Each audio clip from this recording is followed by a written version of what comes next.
കേരളത്തിൽ UDF അധികാരത്തിൽ വരുന്നതിന് മുമ്പ് പറഞ്ഞ പ്രധാനപ്പെട്ടൊരു കാര്യമായിരുന്നു മോഡിഫിക്കേഷനുമായി ബന്ധപ്പെട്ട കാര്യം. അന്നത്തെ പ്രതിപക്ഷ നേതാവും ഇന്നത്തെ മുഖ്യമന്ത്രിയുമായിരുന്ന ശ്രീ VD സതീശൻ പറഞ്ഞ കാര്യമാണ് പിള്ളേരുടെ ആഗ്രഹമല്ലേ അവർ മോഡിഫൈ ചെയ്യട്ടെ എന്നൊക്കെയുള്ളത്. പക്ഷേ അതിനെ സംബന്ധിച്ചിട്ടുള്ള കൂടുതൽ വിവരങ്ങളാണ് ഇപ്പോൾ പുറത്തു വരുന്നുള്ളത്. കേരളത്തിൽ മോഡിഫിക്കേഷൻ ലീഗലാക്കിയോ അതോ ഇല്ലീഗലാണോ എന്നതിനെക്കുറിച്ച് നമുക്കിന്ന് നോക്കാം.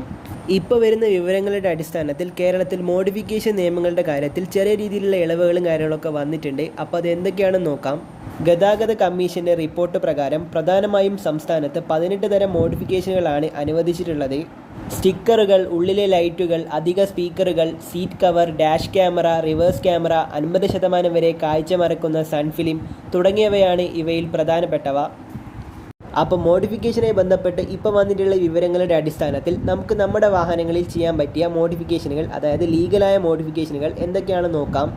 അപ്പോൾ ഇതിലെ പ്രധാനപ്പെട്ട പോയിന്റുകൾ ഇതൊക്കെയാണ്: seat cover, air mat, steering wheel cover, chrome garnish, door വൈസറുകൾ, മഡ് ഫ്ലാപ്പുകൾ, ബോഡി സ്റ്റിക്കറുകൾ, interior amplifying lighting, dash camera, reverse camera, parking sensor, GPS tracker, android infotainment system, additional സ്പീക്കറുകൾ, സബ്വൂഫർ മോണിറ്ററിംഗ് സിസ്റ്റം, ഡോർ ഹുക്കുകൾ, roof കാരിയറുകൾ, 50% സുതാര്യമായ sun film.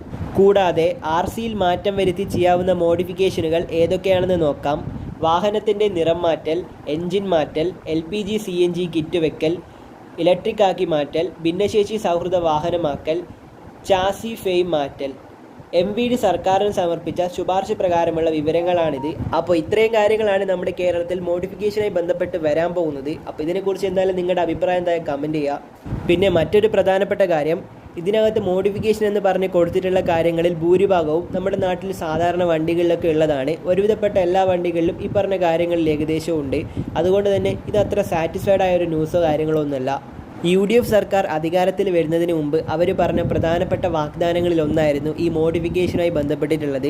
അപകടകരമല്ലാത്ത രീതിയിലുള്ള മോഡിഫിക്കേഷനുകൾ അനുവദനീയമാണെന്നാണ് അവർ അന്ന് പറഞ്ഞിട്ടുണ്ടായിരുന്നത്.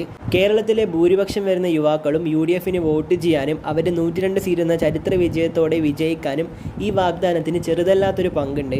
അതുകൊണ്ട് തന്നെ പറഞ്ഞ വാക്കിൻ്റെ അടിസ്ഥാനത്തിൽ കേരളത്തിൽ മോഡിഫിക്കേഷൻ നിയമങ്ങളുമായി ബന്ധപ്പെട്ട കാര്യങ്ങളിൽ മാറ്റം കൊണ്ടുവരണമെന്നത് UDF സർക്കാരിൻ്റെ ഉത്തരവാദിത്തം തന്നെയാണ്. അവർ പറഞ്ഞ വാക്ക് പാലിക്കാൻ ശ്രമിച്ചിട്ടുണ്ടെങ്കിലും നമ്മുടെ നാട്ടിൽ നിയമപരമായിട്ട് ഇതിന് കുറച്ച് പ്രശ്നങ്ങളും കാര്യങ്ങളൊക്കെ ഉണ്ട്. സോ അതും കൂടി നമ്മൾ മനസ്സിലാക്കേണ്ടതുണ്ട്. എന്നിരുന്നാലും കേരളത്തിൽ മോഡിഫിക്കേഷൻ നിയമങ്ങളുമായി ബന്ധപ്പെട്ട കാര്യങ്ങളിൽ വരും ദിവസങ്ങളിൽ ഇളവുകൾ വരുമെന്ന് നമുക്ക് പ്രതീക്ഷിക്കാം. അപ്പോൾ ഈ ഒരു കാര്യത്തെക്കുറിച്ചുള്ള നിങ്ങളുടെ അഭിപ്രായം താഴെ കമൻറ്റ് ചെയ്യാൻ മറക്കരുത്.